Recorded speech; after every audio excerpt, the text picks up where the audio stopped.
अस्सलाम वालेकुम first year बेटे, ओपन योर बायोलॉजी बुक। बेटे लास्ट टॉपिक में हमने पढ़ा था types of growth.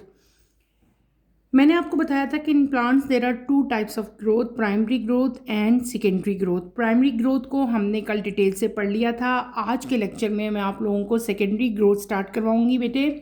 Primary growth में हमने मेन चीज़ क्या देखी थी, क्या पढ़ी थी कि प्राइमरी ग्रोथ बेटे वो ग्रोथ होती है जिसमें प्लांट की लेंथ इंक्रीज होती है, यानी कि लेंथ वाइज जो है प्लांट इंक्रीज हो रहा होता है, उसकी हाइट बढ़ रही होती है। छोटा सा है तो वो लेंथ वाइज हम कहते हैं कि प्लांट जो है हमारा टॉल हो गया है, पौधा जो है वो लंबा हो गया, ठीक है। छोटे हैं चाहे वो बड़े हैं, लेकिन उनकी जो लेंथ है बेटे प्राइमरी ग्रोथ में क्या होता है, लेंथ इंक्रीज हो रही होती है। आज हम पढ़ेंगे सेकेंडरी ग्रोथ। सेकेंडरी ग्रोथ में मेनली हमारे पास क्या होगा कि प्लांट की थिकनेस या गिर्थ कहते हैं उसको, स्टेम की या रूट की जो थिकनेस है वो इंक्रीज होगी। तो आज बेटे हम सेकेंडरी ग्रोथ स्टार्ट करेंगे। टाइप्स ऑफ ग्रोथ में मैंने आपको क्या बताया था कि there are two types, primary growth and secondary growth. Primary growth हमने कंप्लीट कर ली है, आज हम सेकेंडरी ग्रोथ स्टार्ट करेंगे। तो लेट्स स्टार्ट बेटे। बुक का पेज नंबर 191 आप लोग ओपन करें, ठीक है। सेकेंडरी ग्रोथ आज मैं आप लोगों को स्टार्ट करवाऊंगी। Let's start with the reading, then इंशाल्लाह मैं साथ साथ आपको इसके एक्सप्लेन करती जाऊंगी। मेन डिफरेंस तो क्लियर हो गया ना, आगे फर्दर हम उसको पढ़ते हैं। मेन डिफरेंस तो यही है ना कि प्राइमरी में क्या है बेटे, लेंथ इंक्रीज हो रही है। सेकेंडरी में क्या है, विड्थ इंक्रीज हो रही है, ठीक है। प्लांट का जो स्टेम्प है, जो रूट्स हैं, उसकी क्या है इंटरनल, यानी कि जो उसका हम कह सकते हैं चौड़ाई, थिकनेस जो है स्टेम की वो इंक्रीज होगी, स्टेम की भी और रूट की भी। सेकेंडरी ग्रोथ पेज नंबर आपकी बुक का है 191, ठीक है। 191 आप लोग ओपन करेंगे और टॉपिक हमारा है secondary growth. Secondary growth refer to the increase in thickness or girth of stems and root. It is due to the activity of lateral meristem, specifically the vascular cambium and cork cambium. It is more prominent in woody perennial plants, while herbaceous plants show only primary growth. The cells of vascular cambium divide and produce new cell on both of its outer and inner margins. Cell produced on outer margins of vascular cambium make secondary phloem, while the cell produced on its inner margin make secondary xylem. Secondary tissues, particularly secondary xylem, can increase the plant thickness. Devian in cork cambium produce cell on both outer and inner side. These cells make new cork. The region of mature stem outside of the vascular cambium, which contains secondary phloem, cork cambium and cork, is collectively called bark. हमने क्या पढ़े अभी, just मैंने पहला paragraph आपको पढ़ा है, उसी को मैं पहले एक्सप्लेन कर देती हूँ। हमने क्या पढ़ा, हमने पढ़ा secondary growth. What is secondary growth? सबसे पहले तो आपको इसको क्लियर होना चाहिए, आपको इसकी डेफिनेशन आनी चाहिए। आपकी बुक में भी बेटे इसकी डेफिनेशन दी गई है।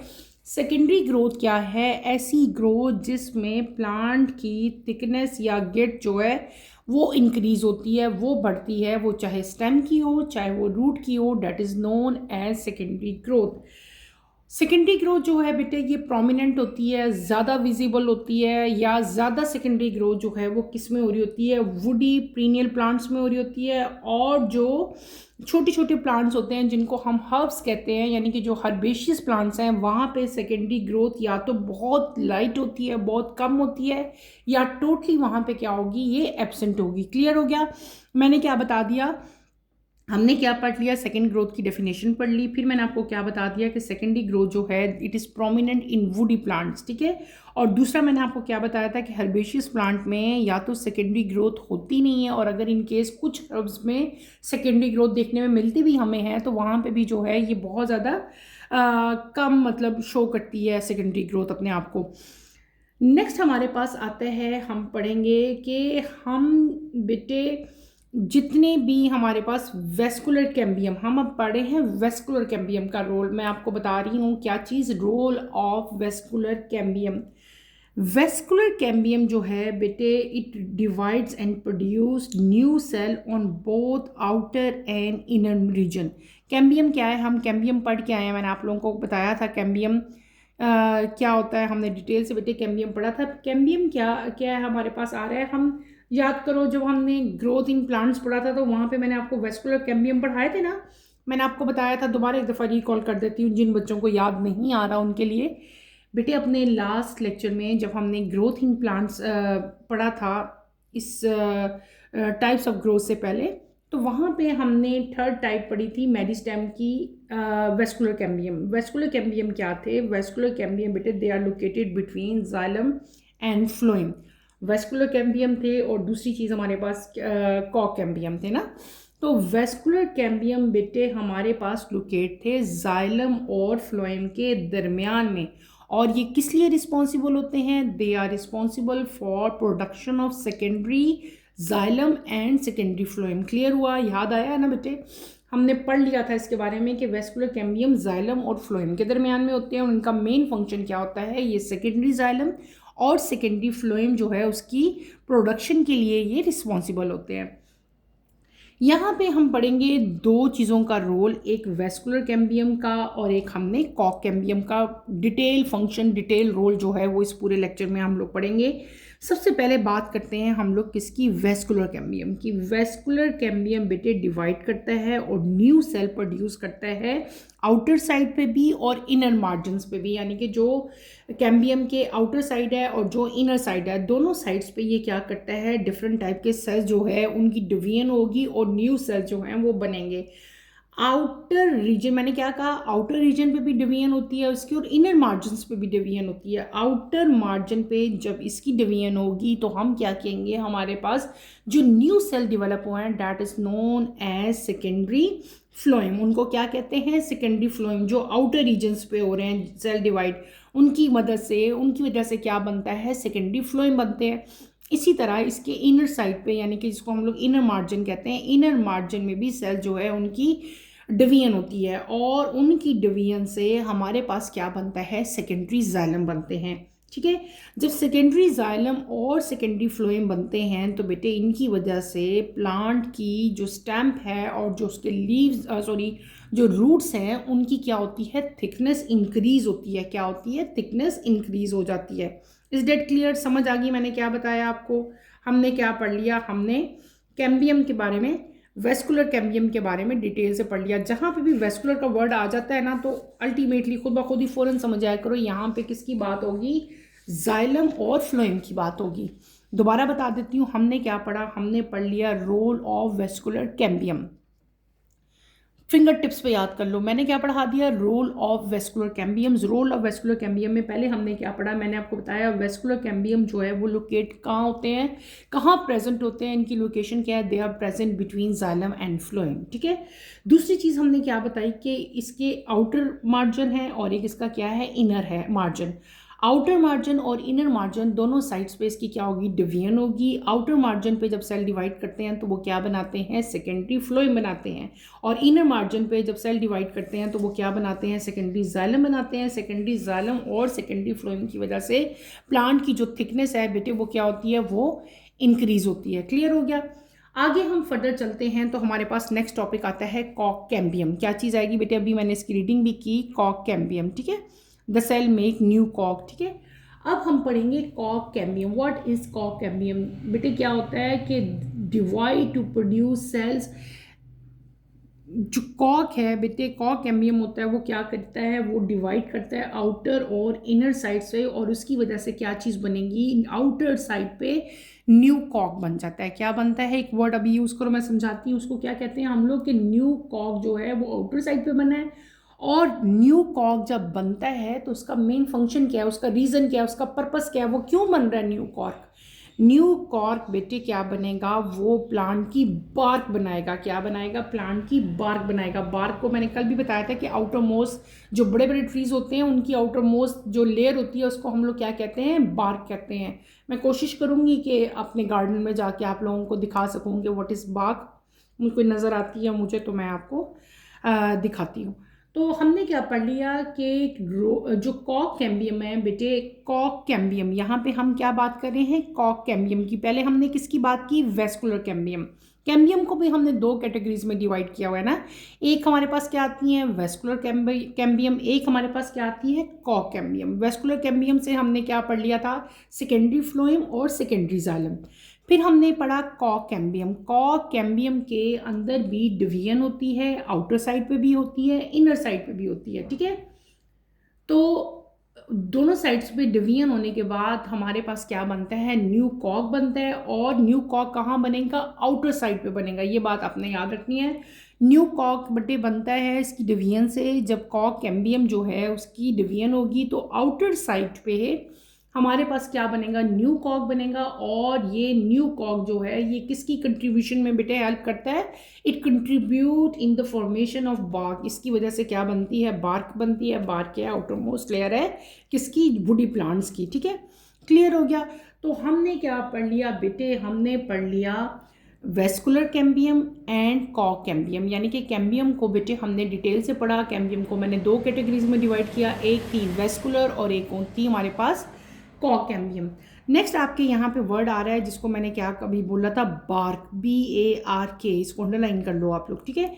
बार्क क्या है बेटे, बार्क को आप किस तरह से डिफाइन करोगे, the region of matured stem outside of the vascular cambium which contains secondary phloem, cork cambium and cork is collectively known as bark. What is bark?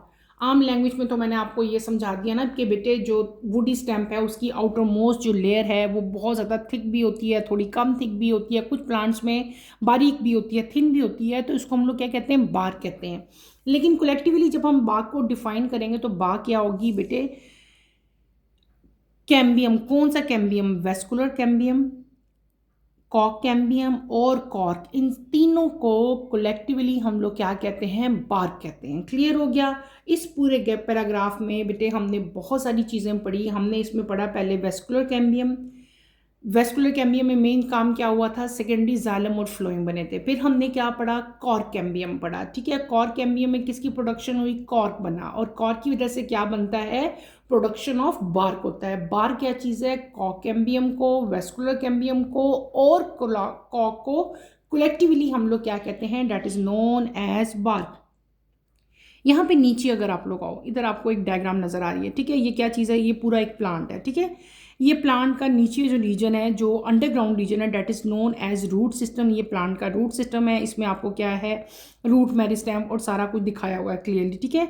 उसके बाद अगर आप लोग उसके ऊपर जाओ, ठीक है, प्लांट का जो एरियल पार्ट है जो ज़मीन से बाहर है, ठीक है, और टिप तक जो पूरा सिस्टम होता है इसको हम लोग क्या कहते हैं, शूट सिस्टम कहते हैं। वो जो अंडरग्राउंड पार्ट है उसको हम लोग क्या कहते हैं, रूट सिस्टम। ऊपर वाले को क्या कहते हैं, शूट सिस्टम कहते हैं, ठीक है। रूट सिस्टम में हमारे पास सिर्फ और सिर्फ रूट, एपिकल, मेरिस्टेम आ रहे हैं। एपिकल, मेरिस्टेम हमने डिटेल से पढ़ा। शूट सिस्टम को 3 मेन क्लासेस में हमने डिवाइड कर दिया। हमारे पास कौन कौन सी आ जाती हैं, शूट की टिप है, that is known as apical meristem, ठीक है। नीचे क्या है, ऑक्सिलरी बर्ड यहाँ पे आएगी, ठीक है, ये बर्ड मेरिस्टेम पर। और सबसे नीचे हमारे पास क्या है, लेटरल ग्रोथ मेरिस्टेम्स है। इसी तरह यहाँ से एक सेक्शन लिया है एपिकल मेरिस्टेम का और यहाँ से एक सेक्शन लिया है जिसमें आपको बताएंगे कि यहाँ पे सेकेंडरी ग्रोथ कैसे हो रही है। यहाँ पे अगर आप लोग आओ, ये क्या चीज़ है, दिस इज़ नोन एज, ये जो आपको डायग्राम नज़र आ रही है बेटे, ये क्या चीज़ है, दिस इज़ वेस्कुलर कैम्बियम। ये क्या है, वेस्कुलर कैम्बियम आपको नज़र आ रहा है, ठीक है। ये क्या चीज़ है, वेस्कुलर कैम्बियम है, ठीक है। वेस्कुलर कैम्बियम कहाँ से लिया है, यहाँ से। देखो ये जो प्लांट की थिकनेस है ना, ये जो यहाँ से इसका TS सेक्शन लिया है, ठीक है। ये हमारे पास क्या आ गई, वेस्कुलर कैम्बियम आ गया, एपिकल मेरिस्टेम। और इसका मेन फंक्शन क्या है कि ये क्या करेगा, इंक्रीज करेगा क्या, विड्थ प्लांट की। आउटर मोस्ट लेयर क्या चीज़ है, एपिडर्मिस है। यहाँ पे क्या है, प्राइमरी फ्लोर है। और सेंटर में क्या चीज़ है, प्राइमरी जाइलम है। मैंने आपको बताया था ना यहाँ पे क्या चीज़ प्रेजेंट है, प्राइमरी फ्लोएम और प्राइमरी जाइलम। और ये यानी कि आउटर और इनर है, इनके अंदर क्या चीज़ होगा बेटे, इनके अंदर डिवीजन होगी। और डिवीजन से क्या होगा, न्यू सेल प्रोड्यूस होंगे आउटर और इनर मार्जिन दोनों में, ठीक है। और इधर क्या बनेंगे आपके पास, सेकेंडरी फ्लोएम। और यहाँ पे आपके पास इनर साइड पे क्या बन जाएगा, सेकेंडरी जाइलम बन जाएंगे। क्लियर हो गया, सेकेंडरी जाइलम और सेकेंडरी फ्लोएम बनते हैं।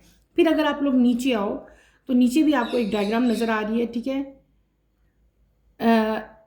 ये आपको बताया कि सिंपल बताया जब यहाँ पे डिवीजन नहीं हुई, अभी क्या आपके पास प्राइमरी फ्लोएम और प्राइमरी जाइलम है, लेकिन सेकंड डायग्राम में आपको क्या बता दिया कि डिवीजन हुई पूरी जो है वो भी दिखा दी। ये डायग्राम बताई हुई आपको वेस्कुलर कैम्बियम की, ये डायग्राम आपको बताई है कॉक कैम्बियम की। इन दोनों में डिफरेंस देखो बेटे, this is vascular cambium, this is कॉक कैम्बियम।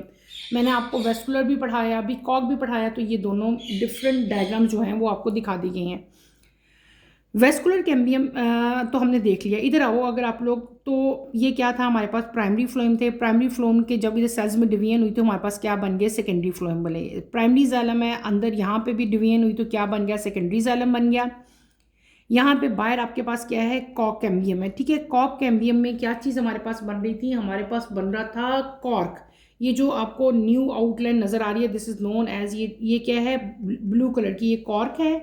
फिर हम लोग यहाँ पे सेकेंडरी फ्लोएम को, सेकेंडरी जाइलम को, यानी और हमारे पास जो कॉर्क बना है इसको हम लोग कंबाइनली, यानी कि जो मिच्योर स्टैम्प होगी है ना, ये mature stem outer most layer जो ब्राउन कलर में आपको नजर आ रही है, this is known as mature lamp. ठीक है, ये मिच्योर स्टैम्प है वेस्कुलर कैम्बियम के। ये वेस्कुलर कैम्बियम अंदर वाला वेस्कुलर कैम्बियम, इसके आउटसाइड पे हमारे पास क्या आ गया, ये हम ये कह सकते हैं कि बेटे वेस्कुलर कैम्बियम के आउटसाइड पे मिच्योर स्टेम प्रेजेंट है। ये मिच्योर स्टेम के अंदर क्या चीज़ है, सेकेंडरी फ्लोएम है, इसके अंदर कॉर्क है और इसके अंदर सेकेंडरी जाइलम भी है। इन सबको कलेक्टिवली हम लोग क्या कहते हैं, they are known as bark. तो ये जो ब्राउन कलर की आपको नज़र आ रही है ये क्या चीज़ है, दिस इज बार्क। क्लियर हो गया।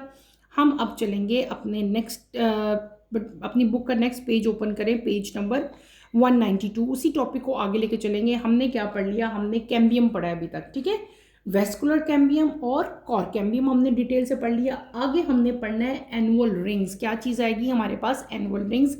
इसको भी अंडरलाइन करो आप लोग, व्हाट आर एनुअल रिंग्स। ठीक है, मैं रीडिंग करूंगी देन मैं आपको इसको एक्सप्लेन करूंगी। Annual rings are formed due to the seasonal activity of cambium layer in trees. This process is influenced by environmental factor and result in the production of two distinct types of wood each year. A spring wood, early wood, and autumn wood, late wood. These rings provide valuable information about the age of tree and the environmental condition experienced during each growing season.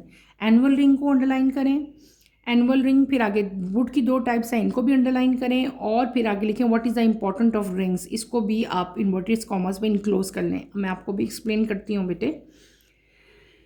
The cambium in meristematic tissues that generate new vascular tissue, xylem and phloem in spring when conditions are favorable. The cambium is highly active, producing a large volume of xylem with wider vessels, resulting in lighter colored spring wood. As the season changes to autumn, the cambium activity decreases, produces fewer xylem elements which are narrower and denser, leading to the formation of darker autumn wood. The combination of spring wood and autumn wood form a complete annual ring. Each year, a new ring is added, allowing for the determination of plant tree through the dendrochronology. The transition between these two types of wood is gradual from spring to autumn, but the shift from autumn back to spring in the following year is abrupt, marking a clear distinction between the growth period. The data is valuable for studying long-term climate variability and changes. हमने एक topic पढ़ा next अपना, that is known as annual rings. ठीक है, what are annual rings बेटे, annual ring जो हैं they are circular band in woods of trees. जितनी भी वुड्स हैं, जितनी भी ट्रीज हैं, मैं आपको इसकी बेटे बता रही हूँ डेफिनेशन। ठीक है, एनुअल रिंग्स क्या होते हैं बेटे, एनुअल रिंग्स एक सर्कुलर बैंड्स हैं। क्या हैं, सर्कुलर बैंड्स हैं जो कि ट्रीज की वुड में बनते हैं। और ये कैसे बनते हैं, by the seasonal activity of cambium layer. यहाँ पे लिखा हुआ है they are form due to seasonal activity of cambium layer, लेकिन यहाँ पे पूरी डेफिनेशन नहीं लिखी हुई, आप लोग नोट कर लो, मैं आप लोगों को करवा रही हूँ। व्हाट आर एनुअल रिंग, आपने बताना है annual rings are circular band in wood of trees. क्या बताओगे, annual rings are circular band, क्या circular bands in the wood of trees. Annual rings are, बेटे लिखो आप लोग, annual rings are circular bands in the wood of trees formed by the seasonal activity of cambium layer in trees. Annual rings बेटे circular bands होते हैं, circular ऐसे bands बन जाते हैं, सर्कल की फॉर्म में बनते हैं। और ये कहाँ बनते हैं? जितने भी ट्रीज हैं उनकी वुड में बनते हैं। और ये कैसे बनते हैं? कैम्बियम लेयर, हम कैम्बियम के बारे में डिटेल से पढ़ के आए हैं। कैम्बियम लेयर के अंदर सीजनल एक्टिविटी होती है, उसकी वजह से ये रिंग्स जो हैं ये वुड के अंदर बनते हैं, जिनको हम लोग क्या कहते हैं? एनुअल रिंग्स कहते हैं। हर ring, each ring consist of two woods, हम क्या कहेंगे? Each ring consist of two wood. हर रिंग दो तरह की वुड जो है वो रखता है। कौन कौन सी? एक होती है स्प्रिंग वुड और एक होती है ऑटम वुड। स्प्रिंग वुड जो है उसको हम लोग क्या कहते हैं? अर्ली वुड, क्योंकि वो पहले बनती है, ठीक है। और वो लाइट इन कलर होगी और लेस डेंस होगी, ठीक है। और जो ऑटम वुड होगी बेटे वो क्या होगी? वो लेट वुड होगी और डार्क इन कलर होगी और डेंसर होगी। क्लियर हो गया? मैंने आपको डिफरेंस भी बता दिया। देखो स्प्रिंग वुड क्या है? अर्ली वुड है, लाइट इन कलर है और लेस डेंस है। ऑटम वुड क्या है? लेट वुड है, ठीक है। और ये डार्क इन कलर होती है और डेंसर होती है। क्लियर हो गया? अब इन रिंग्स का, ये रिंग जो है ये हमें क्या मतलब क्या इन्फॉर्मेशन देते हैं? आपकी बुक में यहाँ पे इन्फॉर्मेशन भी लिखी हुई है बेटे। ये जो रिंग्स हमारे पास बनेंगे जिनको हमने एनुअल रिंग्स का नाम दे रहे हैं, एनुअल रिंग जो है बेटे ये कम्बिनेशन होती है। किसकी कम्बिनेशन होती है? स्प्रिंग वुड और ऑटम वुड की। ऑटम वुड और स्प्रिंग वुड मिल के क्या बनाते हैं? एनुअल रिंग बनाते हैं। और ये जो रिंग्स बनते हैं हर साल बेटे, हर ईयर एक न्यू रिंग जो है वो ऐड होता है। और इस रिंग की वजह से हम किसी भी ट्री की एज का जो है पता लगा सकते हैं। क्लियर हो गया? मैंने क्या बता दिया कि स्प्रिंग वुड और ऑटम वुड की कम्बिनेशन से क्या बनेगा? रिंग बनते हैं, which are known as annual ring, जो हमने एनुअल रिंग कहा था। और हर ईयर, हर न्यू जितने भी न्यू साल, जब भी न्यू ईयर आता है हर ईयर एक नया रिंग ऐड हो जाता है, ठीक है। और इस रिंग की वजह से जो प्लांट है उसकी एज का पता चल सकता है। और एज का पता कौन लगाते हैं? डेंड्रोक्रोनोलॉजी बेटे। डेंड्रोक्रोनोलॉजी एक फील्ड है, उसकी वजह से, उसकी मदद से जो है हम लोग ट्री का जो है एज जो है वो फाइंड आउट कर सकते हैं, ठीक है। क्लियर हो गया? फिर हमने क्या पढ़ा? यहाँ पे कैम्बियम की एक्टिविटी हम पढ़ेंगे। कैम्बियम यहाँ पे काम क्या कर रहा है? यहाँ पे भी कैम्बियम ही का काम है, ठीक है। कैम्बियम जो है मेरिस्टेमेटिक टिश्यू है और ये सेकेंडरी जाइलम और फ्लोएम प्रोड्यूस करता है। ये हम पढ़ के आए हैं, वही चीज़ यहाँ पे भी लिखी हुई है। Cambium is a meristematic tissue, मैंने जो भी आपको बताया। कैम्बियम बेटे मेरिस्टेमेटिक टिश्यू है, ये सेकेंडरी जाइलम और फ्लोएम जो है वो जनरेट करेगा, बनाएगा स्प्रिंग में और ऑटम में। अब यहाँ पे दो डिफरेंट सीजन्स की बात होगी। पहले किसकी बात मैं करूँगी? स्प्रिंग की। फिर हम किसकी बात कर लेंगे? ऑटम की। स्प्रिंग क्या है? बाहर का मौसम, ठीक है। पता है ना, जब स्प्रिंग आता है फरवरी में, मार्च में, तो स्प्रिंग में क्या होता है? कंडीशन फेवरेबल होती है। स्प्रिंग सीजन की हम बात करें, हमने दो डिफरेंट सीजन्स की बात करनी है। पहले मैं बात करूंगी स्प्रिंग सीजन की। स्प्रिंग में क्या होता है बेटे? कंडीशन फेवरेबल होती है, कैम्बियम जो है वो एक्टिव होता है और वो ज़्यादा जाइलम प्रोड्यूस करता है, जिसकी वजह से जो है वेजल्स जो हैं वो और ज़्यादा वाइडर होती हैं। और जो कैम्बियम है इसका कलर क्या होगा? लाइट इन कलर होगा। और इस तरह की वुड को हम लोग क्या कहेंगे? स्प्रिंग वुड कहेंगे। क्लियर हो गया? मैंने क्या बता दिया? स्प्रिंग सीजन की हमने बात की। स्प्रिंग सीजन में क्या होगा बेटे? कंडीशन फेवरेबल होती है। आपको पता है प्लांट्स बहुत ज़्यादा ग्रो करते हैं, हर तरफ ग्रीनरी होती है।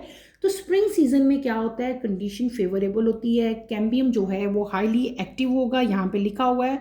और क्या प्रोड्यूस करेगा? Large volume of xylem produce करेगा। डैट इज़ उसकी वेजल जो हैं वो ज़्यादा वाइडर हो जाती हैं, ज़्यादा चौड़ी हो जाती हैं, जिसकी वजह से स्प्रिंग वुड प्रोड्यूस होती है जो कि लाइट इन कलर होती है। दूसरी बात हम करते हैं, जब सीज़न चेंज होता है, नया सीज़न आता है, that is known as autumn, जो हमारा अक्टूबर के मिड में जो है वो स्टार्ट हो जाता है। ऑटम में क्या होता है? कंडीशन जो है वो अनफेवरेबल हो जाती है।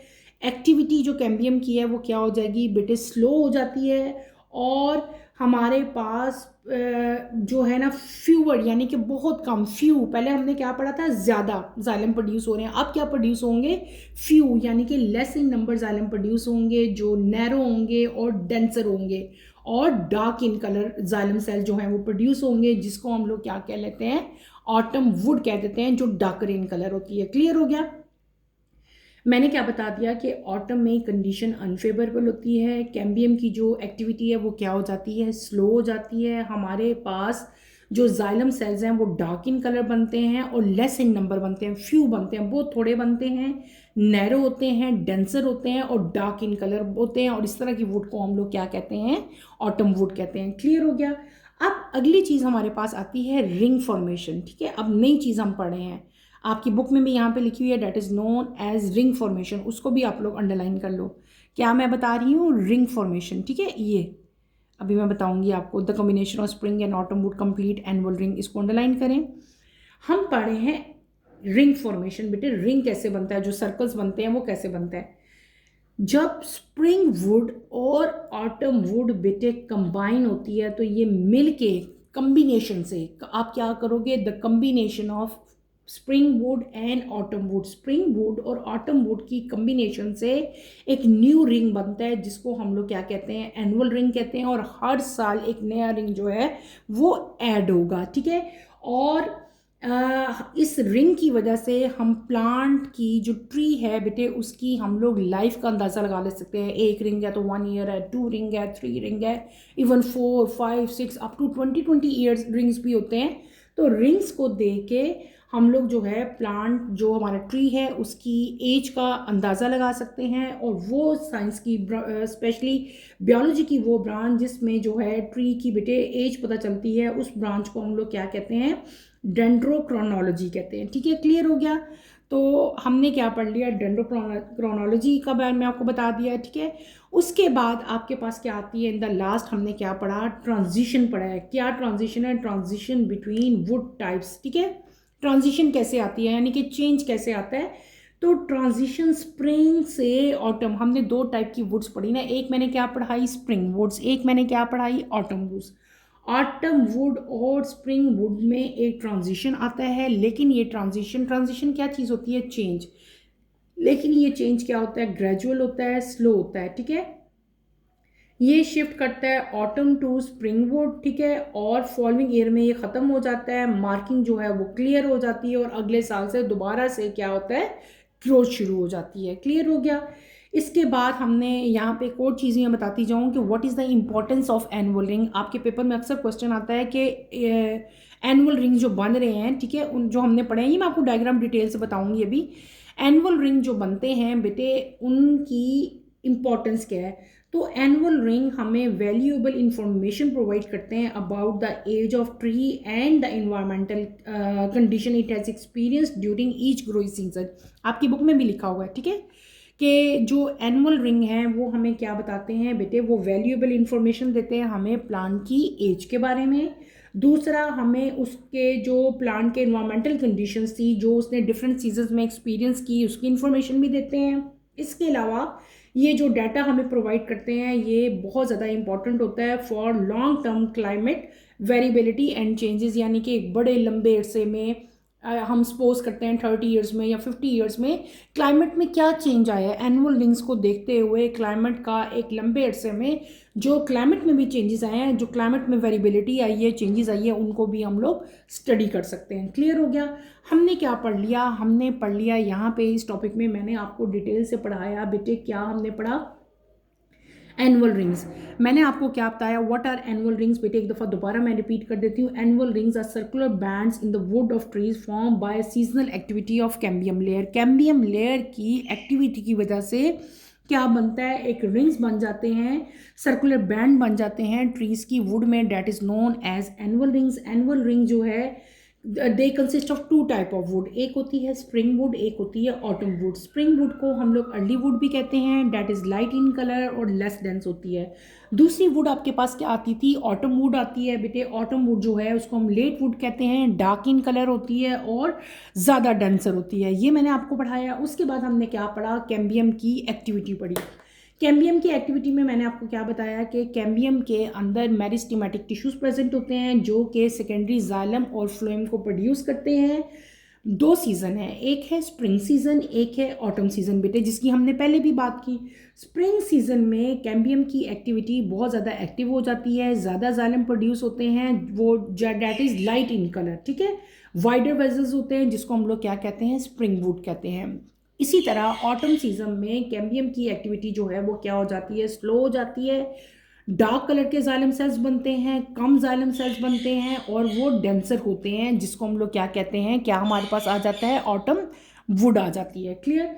फिर उसके बाद मैंने आपको क्या बताया था, मैंने आपको बताया था रिंग फॉर्मेशन। मैंने क्या कहा था बेटे, स्प्रिंग वुड और ऑटम वुड की कम्बिनेशन से हमारे पास क्या बनेंगे, एनुअल रिंग बनेंगे। हर न्यू ईयर पे एक न्यू रिंग बन जाता है, ठीक है। और वो बियोलॉजी की ब्रांच जिसमें हम लोग इन रिंग्स को देखते हुए प्लांट की एज का आइडिया लगाते हैं, that is known as dendrochronology, ठीक है। फिर हमने क्या पढ़ा, मैंने आपको इन द एंड हमने क्या पढ़ा, ट्रांजिशन पढ़ी कि वुड की दो टाइप्स में जो ट्रांजिशन होती है बेटे वो क्या है, वो ट्रांजिशन स्टार्ट होती है from spring to autumn, spring से स्टार्ट होती है, ऑटम पे एंड होती है, और अगले साल ये ऑटम से फिर स्प्रिंग पे शिफ्ट हो जाती है। इस तरह जो है इसमें एक ट्रांजिशन आता रहता है, चेंज आता रहता है। और फिर हमने इन द एंड मैंने आपको क्या बता दिया, मैंने आपको बता दिया एनुअल रिंग्स की इंपॉर्टेंस। तीन मेन पॉइंट्स हमने इंपॉर्टेंस में पढ़े। पहला क्या पढ़ा कि एनुअल रिंग जो है बेटे ये हमें वैल्यूएबल इंफॉर्मेशन देते हैं about the age of the tree. दूसरा मैंने इंपॉर्टेंस क्या बताई कि इन्वायरमेंटल कंडीशन जो है वो भी हमें एनुअल रिंग्स को देख के आइडिया हो जाता है किस तरह की थी। और तीसरा मेन पॉइंट्स क्या बताया कि ये जो पूरा डाटा हमें मिलता है जो हमें प्लांट के एज का, उसको देखते हुए हम लोग जो साइंटिस्ट हैं वो वैल्यूएबल इंफॉर्मेशन जो है वो सिलेक्ट करते हैं about the long term change in environment. जो इन्वायरमेंट में एक क्लाइमेट में एक लॉन्ग टाइम के लिए जो चेंजेस आती हैं उसका भी आइडिया साइंटिस्ट को, बियोलॉजिस्ट को इस डाटा को देख के हो जाता है। टाइम हमारा बेटे कंप्लीट हो गया है, काफ़ी टाइम हो गया है, इसलिए मैं इस डायग्राम को आज एक्सप्लेन नहीं करूँगी। इंशाल्लाह कमिंग लेक्चर में मैं आपको इस पूरी डायग्राम को, जो ट्री ट्रंक की एनुअल रिंग की डायग्राम है, इसको मैं इंशाल्लाह नेक्स्ट लेक्चर में कंप्लीट करूँगी। यहाँ पे डेंड्रोक्रोनोलॉजी की डेफिनेशन भी लिखी हुई है, is the scientific method of dating and studying the tree rings to analyse past climate condition and events. ये डेफिनेशन भी आप लोग अंडरलाइन करनी, ये भी आपने लाजमी याद करनी है। यहीं पे अपना टॉपिक बेटे मैं ख़त्म करूँगी, ठीक है। इंशाल्लाह कमिंग लेक्चर में मैं इसी को, जो ट्री ट्रंक है इसके एनुअल रिंग्स की जो डायग्राम है, इसको आपको अच्छी तरह से एक्सप्लेन करूँगी। कमिंग लेक्चर की नोटिफिकेशन के लिए आप चैनल को शेयर करें, लाइक करें और सब्सक्राइब करें। और यहीं पे मैं टॉपिक ख़त्म करूँगी। इंशाल्लाह नेक्स्ट लेक्चर में आपसे दोबारा मुलाकात होगी। टिल देन अल्लाह हाफिज़। फर्स्ट ईयर टेक केयर बेटे, अपना ख्याल रखिएगा।